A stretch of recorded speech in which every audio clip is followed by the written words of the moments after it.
What is this UCR number? This UCR number is an exchange control requirement. It comes under exchange control. This UCR number has got a definite structure. Who's got to make up this number? You, the exporter, must make up the number. Goods cannot be customs cleared. Although it is an exchange control mechanism, who is it that enforces it? The speed cop story, eh?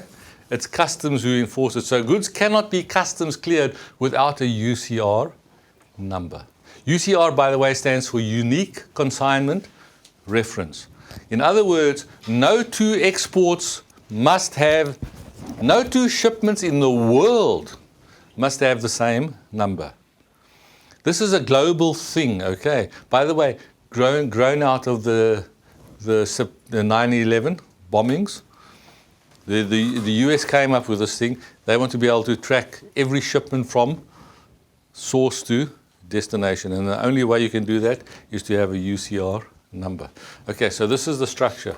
The first digit must be is the year. So now it's 2014. So the first digit will be a 4.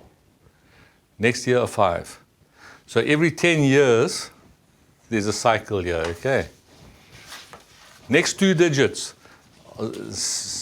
for South Africa, ZA. Okay. So that's you're always going to have a ZA there if you're an exporter from South Africa.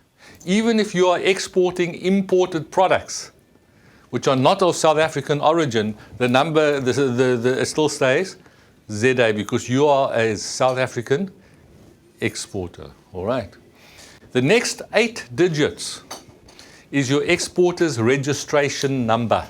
Remember we said you've got to be registered with customs in order to import or export.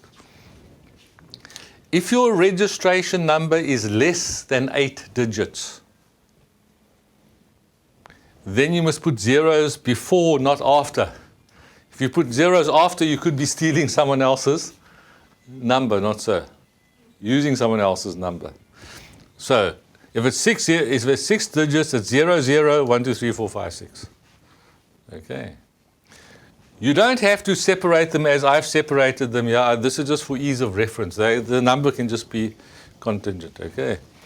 And then after that, this is not mandatory. This was a Reserve Bank idea, but it's not mandatory. I'm not even going to discuss it.